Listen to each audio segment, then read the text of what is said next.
Jim Moran, and thanks very much for joining us today for a chat about ISO 45001. You'll find a link to our site, the Simplify ISO site down below, and our guest today is Chris Paquette from QMS Global, a registrar, and you'll find a link to their site as well down below. And welcome, Chris, and thanks very much for joining us. How are you doing today? I'm doing great, Jim. Thanks for asking. Pleasure to be on the show talking with you about ISO 45001, the newest standard that we are working with clients in the Ontario, Alberta, and of course throughout the United States, certifying them to this new health and safety standard. Excellent. And you have offices elsewhere as well, correct? Our main office is just outside of Fort Lauderdale in Florida. We have two other offices, one in the Dominican Republic and one in Dubai. And recently we just opened up an office in London, Ontario a couple of years ago. Great spot in London, that's for sure. Right in the snow belt and nice and hot in the summer in between the two lakes. It's great. Uh, I started working with OHSAS 18001 back in 1999 and was quite surprised and delighted when it lined itself up in 2007 with ISO 14001. And then of course now that it's been upgraded in 2018 to have the high level structure that all the other standards that are so well known are using, 9001, 14001, 27001, 50,001, the energy standard, 55,001, the asset management standard, and many of the others, and I suppose all the new ones. My clients have really enjoyed the sort of savings and mutual benefit, the synergy from integrating these systems. Does QMS Global audit integrated systems as well as the individual systems? Yes, we are accredited to 9001, 14001, and 45001, and other standards, of course. And we are one of the only registrars that does a truly integrated audit, where we're only looking at activities such as management review or training or the corrective action process, where we look at it only once throughout the audit. So it saves a lot of audit time for us and the client, and of course could save the client a lot of money by only doing one audit instead of three different audits. Absolutely. Thanks for mentioning that, the time savings. And of course, with time savings, we get financial savings too. I've also noticed and mentioned in some of my 45,001 short videos on YouTube that even things like corrective actions, you can do a corrective action in environmental and it can spill over into health and safety. It's kind of like a synergistic effect in the sense that you get more than your money's worth when you have an integrated system that way. And you mentioned corrective actions, and it would work the same with opportunities for improvement, uh, Absolutely. improvements to documentation. And we have a couple of clients set up with both 9001 and 14001, and another one with 9001, 14001, and 45,001. And we found our software platform, cloud-based, is really handy for integrated systems as well. It and of course, do you face any specific challenges during COVID when it comes to health and safety when you actually want to see what's going on, say at a job site or in a particular kind of like a foundry or a cement factory? Has COVID made any difference in the auditing approach? Yes, Jim, most of our audits now, as you know, are being done remotely or virtually. It doesn't make for, in my opinion, a very thorough audit because you can't go out in the shop or into their sites and actually see what they're doing on a daily basis. Mhm. Rely on videos of the plant or the locations and the activities, and then the documentation that verifies they're still meeting the requirements of whatever standard are being set for. So it Mhm. makes it very difficult for us and for the clients. But we're hopefully in the next 3 to 6 months, we'll be going back on site and doing effective audits and not doing the remotes as we have been in the last 12 months. Hmm. Have you found your clients are okay with like taking a phone out or a tablet or carrying a laptop out on the floor? Does that help you see a little bit of what's going on? That's typically how we've been conducting the audits, is with a cell phone or a tablet, yes, and they're showing us around the different activities. But again, I mean, it's hard to show everything, all the good things you do, and all the activities that we want to see through a cell phone. So it Hmm. does make it still pretty difficult. And we know there's enough weaknesses that in the early days, the IATF 16949 group wouldn't allow an audit to be done completely virtually. But I think in the last half of 2020, they actually finally capitulated and said, well, in order to keep people safe, it's not our preference, same as you're saying. It's just that's not the Right. best, but it's better than not going at all, that's for sure. That's Uh, for sure. every registrar I know has, so obviously, in order to stay in business, they've had to convert. I heard stories about uh, some of the larger registrars actually hiring drone operators Hmm. for the audits they were having in huge spaces. I've done audits myself in warehouses, 600,000, 700,000 square feet. I don't know what the results are yet, but it was a kind of an intriguing uh, Hmm. approach. It's better than nothing. It was certainly with the handheld, some kind of tablet or a phone or even a laptop, the auditor could certainly ask the auditee to point it at certain places, turn around, hold it up, see what's going on. Probably watching people do testing or taking samples might be a little difficult. And of course, there's the noise issue. You could certainly, and so it's a challenge, having maybe Big headphones challenge. Yeah. on. Have there been any positive sides that have come for your clients? I suppose saving the auditor's travel expenses is certainly pretty handy. I know myself for a 2 or 3 day audit, it's not unusual to have 2,500, 3,000 in expenses by the time you do a hotel, mileage, rent a car, Hmm. even fly somewhere to have to do that. Have there been any other advantages for your clients coming from having to go virtual? Well, I think you're right. The cost savings for them of not having to pay for our travel expenses Hmm. is probably the number one success throughout this, virtual audits. Time savings, I think, is a big part of it too. We can be very Oh, effective. And what we do, I ask for documentation up front. So when I actually do the audit through a Zoom call or whatever avenue yep. they use, I can cut that time back to about half. So I can do a lot of the work up front by looking at the documentation and then going in and asking questions and having a look around the facility. So it does save them some time as well. Excellent. It'll be interesting to see if MD5, the IAF document on required mandatory days for auditing, it'll be interesting to see if any of that document changes over the next year or two based on the sort of move towards virtual auditing. In the previous version to the current version, I don't know if they actually stipulated it, but all the registrars decided that they wouldn't go more than 30, 35% virtual, but now, of course, it's 100% virtual. Yes. So, talking about ISO 45001 itself, and the benefits that have come to people, based on your client base, can you think of anything that any of your clients have said to you about the benefits that they've had from implementing ISO 45001? Do they think their people are safer? Do they feel more protected? Any thoughts on why somebody would want to go ahead and implement this standard? Well, first of all, most of the clients that are going for 45,000 will normally be certified to a 9,000 or 14,000 already. Yep.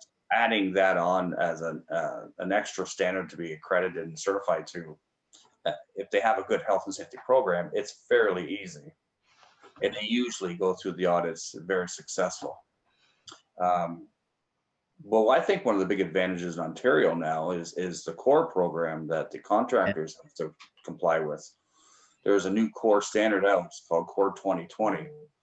And that standard is mirrored towards the requirements of ISO 45001, just as the Ministry of Labor and WSIB, their programs as well for health and safety systems are now all recognizing that 45,001 is an equivalent.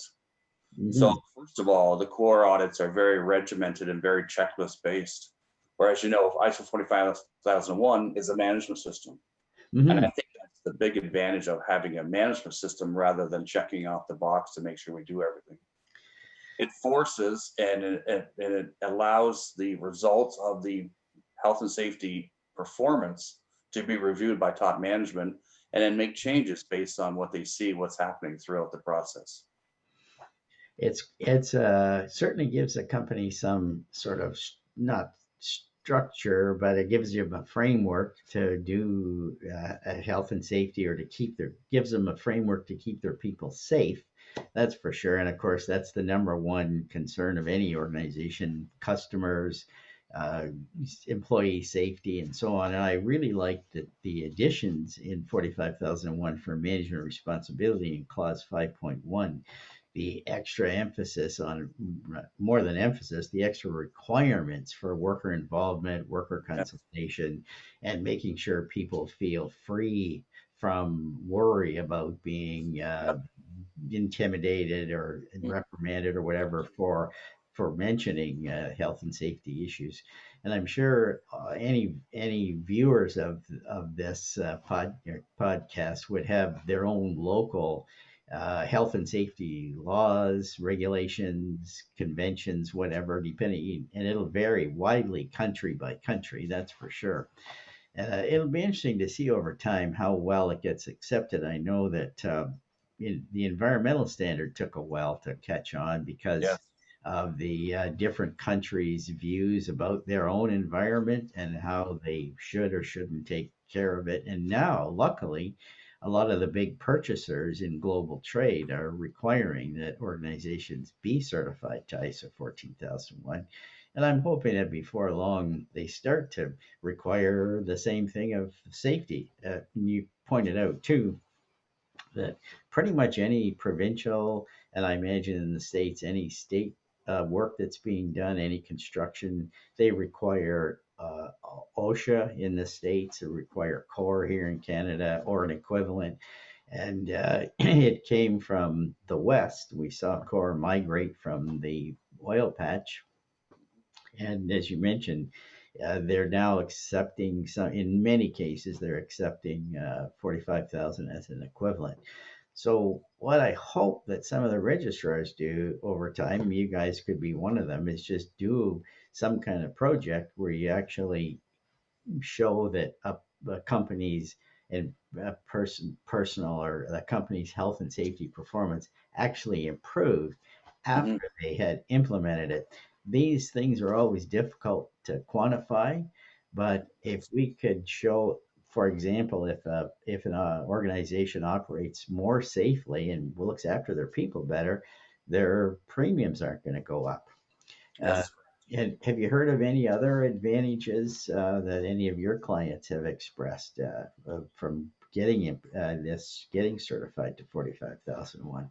Again, I think the benefits of the standard, or any of the standards, is the structure that it puts into a business. I really like the objectives part of it as well, where they have to monitor certain activities as part of their performance and review it on an ongoing basis, as you know, and look at it through the management review process. So it forces the top management to actually look at how well they're doing and selecting objectives that they put programs together to achieve the objectives. So I think that's where they're going to see most of the improvement. It's not just being in compliance, whatever regulation is involved in whatever area you're in. It's actually looking at that piece and putting all the other components together for a management system. I think that's the biggest advantage. Yeah, and then by doing that, now they have something they can look at and Yeah. say, is this working? Is that working? How's this going? How's that going? And one thing I noticed about the language in that standard in 45001 was they're really saying you actually have to demonstrate that you've improved your health and safety performance. 45 or 14,001, when it came out, it said you have to improve the effectiveness of your management system. I think it said it in about 8 or 10 places. Yes. 9001, the 2008 version said improve the effectiveness of your management system. In both cases, they assumed that if you improve the effectiveness of the management system, your quality will get better, your environmental performance will get better, and so on. A while back, I'm trying to remember what year it came out. ISO 50001, the energy management system, actually stated that in order to stay certified, you had to demonstrate that you had actually used, you had actually improved your energy use. And Very I, good. I think 45,001 took that concept and actually makes it more imperative that you actually show that you've improved your health and safety performance. It can't always be just simply numbers, No. because, as you know, a company can go from, say, X number of dollars, they could get 20, 30, 40% more business. And then that's going to expose them more. There'll be more health and safety issues. They might have to get business in an area that is less safe, like maybe confined spaces, that kind of thing, and working at heights, all that stuff. So as long as they figure out a way to express it as a maybe a percentage of hours worked, or maybe could even, I suppose, do it with dollar value. But I think that they've got a lot of really good points in that standard. And one thing that was quite fascinating, I thought, was that unlike quality 9001, where there is no requirement for any specific documented procedures, 45,001 has one, the risk and hazard assessment. Mhm. That has to be a documented procedure. And most people would do that anyway. They would explain how they did it. And I love the fact that they've all kept section 6 in the planning section all focused on risk. And, Yes. and as you just mentioned, the objectives, I think it's great that people will have something sort of concrete to aim at. And then, of course, all of the standards have the additional section in the setting objectives part where they have to have that 5-part plan for reaching the objective. Mhm. I think someone once said a target without a plan is just a dream. So, Mhm. so this way people can build up sort of some sort of pathway to get to the objective, measure their performance, and of course, for anybody watching from the outside, it's a great accomplishment and something to be proud of for organizations to get certified. The other thing I remember you told me about uh, QMS Global was that you actually can put three, if I understood you correctly, you'll put three different standards, 9001, 14,001, 45,001, on one certificate. Is that correct? That's correct, Jim. So we are truly doing integrated audits.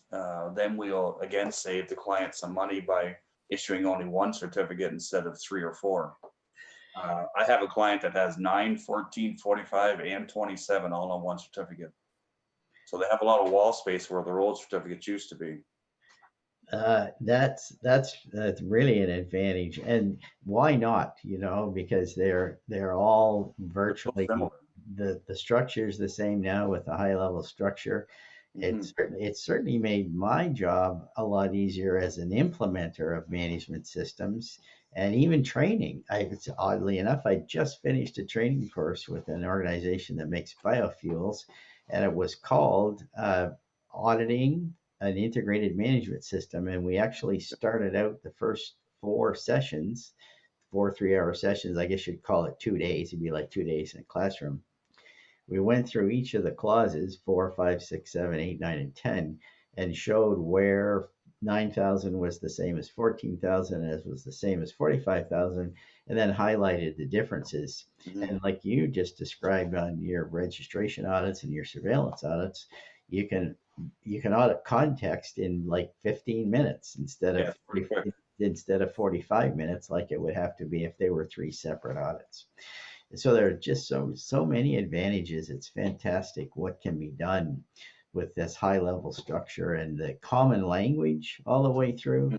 I've actually done some Venn diagram showing the three of them. I don't think I've shown it to you yet, but it shows the center core where they overlap, the clauses where the wording is identical, and then of course then there's the other areas that where there's the same titles in many cases, but just slightly different phrasing. And I think we've already talked about one of them, the management responsibility or the leadership commitment clauses, the extra ones in ISO 45001.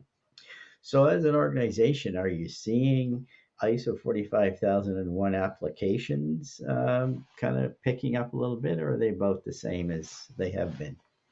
Actually, we see as 45,001 is going to be the new largest standard that we've worked with in a long time. Wow. Uh, I have a very large client in the US that has mandated all their facilities Hmm. achieve 45,000, and they've already certified 4 or 5 out of 20. But here, I think it's going to be based on who's certified to core and who Hmm. wants to use ISO as the equivalent, Hmm. going through that assessment. So that's where we see the growth in Ontario and also in Alberta. They've done the same thing, where Energy Safety Canada is the administrator of core in Alberta, and they have generated a document and published it to say that they will accept ISO 45,000 as an equivalent. And you simply submit your certificate in the application form, and they'll give you a core certificate as well. So there's a big advantage of going through a 45 audit. It's in place of the core, time wise for one thing, and cost. So Uh, that's where we see the growth. yeah, that sounds great, and especially the convenience for the client, not having to have sort of a quality environmental system over Yeah. here and then core over here, or any of the other systems. I suppose in the states, OSHA would kind of fit into that Mhm. same category. So I'm hoping that it'll pick up. It's taken a while. I can remember back in '92 when I started in the business.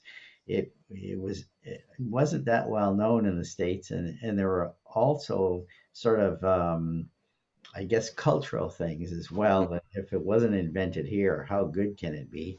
And you probably remember back at that time when you were actually in the field, Baldrige was around. There was this thing called TQM, Total Quality Management, and they all came and went.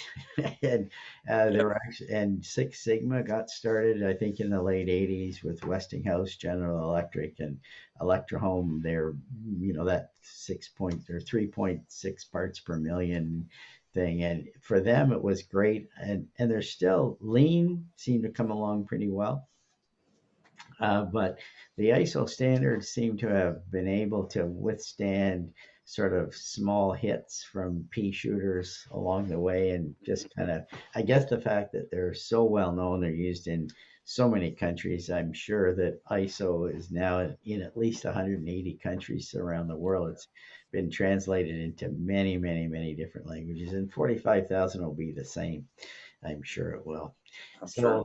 So, is there anything else that you'd like to tell our viewers that they should be expecting or could expect if they did implement ISO 45001? And maybe we could even talk a little bit about the advantage, a last few minutes about the advantage of integration. We talked a lot about the advantages. Uh, Hmm. are you, or and another question too to sort of think about while that's coming along is, are you seeing more and more organizations out making forms, automating forms? Are many people using software packages? What's been your experience from the auditing side in terms of how well the world is moving ahead in coming into the 21st century? I see most of our clients now either have a SharePoint system with their documents or some kind of electronic management system to manage all of their documentation including form generation and work instructions and so on. So yes, we're seeing a big trend in having all electronic programs, such as the one that you guys have developed, the Simplify ISO. Mhm. I think that's a very well written, easy to follow program, and I always tell clients that's the key. The documentation should be simple to use and simple to follow. And Yeah. if you don't, I remember being a quality manager in the automotive world, and I had 3 or 4 different quality manuals. I forgot which one to use depending on what customer came in. If you make it simple, they'll follow it, Mhm. right? It's easier to audit, it's easier for us to audit, and it's easier for the client to implement the program. And that the key about making it simple and they'll follow it, make it simple and they'll use it as well. And Yes, when a management system like the ones you and I audit get used, they start getting better. People say, "Oh, let's do this, let's improve that, let's fix this." And again, we talked about registrar auditing being simpler with an integrated system and electronic as much as possible. Internal audits as well. They can be done much more easily, yeah, uh, better results, and a lot. You mentioned those forms, automated forms. The ones we have on our platform are you build them with Formidable, the tremendous company. I've been working with it for like 8 years now, and it's amazing what an organization can do. Even a small organization. The smallest one of our clients is 5 people. The hmm, biggest is 300, but it's amazing what a small company can do and how they can help themselves by automating some forms. Uh, yes, just got off the phone with a client in Windsor that has lots of cranes, forklifts, front end loaders, backhoes, and they've got maintenance forms for all of them, and they go out there with their phone right to the wow, type the number in, or in many cases, pick it off a pick list. So when you have activities, just as you say, when activities are easy to do, people will do them. that's right. When they're hard to do, they not so And much. not to, yes, Yeah, I and agree. then and especially if we could get safety alerts coming up on a phone, Sure. something like that, just reminders to people about how to be safe up at heights, working in confined spaces, slip and fall situations, all that kind of stuff. Well, thanks very much. It's been great chatting with you, Chris, and I You as well. look forward to doing some more work with QMS and QMS Global, and finding other ways both of us can help our clients be safer at work with ISO 45001. Thanks for the invitation to sit and chat about the standard and where it's going and where we think it's going, and we're pretty excited about it. We're very excited to tell the world about 45,001 as an alternative to other standards, and we look forward to working with you and other clients to implement those integrated audits like we've talked about. Thank you very much, Chris. All right. And make sure you have a look, folks. Down below, you'll see a link to Chris's site, Chris's company, the QMS Global Registrar Services. You'll see a link to our site, Simplify ISO, and there's a spot there to sign up for a demo if you'd like to see how simple our software is and how easy it is to use. And by all means, visit the Simplify ISO YouTube channel. They're about pretty close to 100 videos there, I think. And the last set actually was on ISO 45001. I went through all 7 clauses. And if you have any topics you'd like to mention or like us to do any videos on, you can send me an email at jim@simplifyiso.com or just leave it in the comments box with the video. Thanks again, Chris, and we'll talk to you later. All right. Thank you. Take care. You're welcome. Bye for now.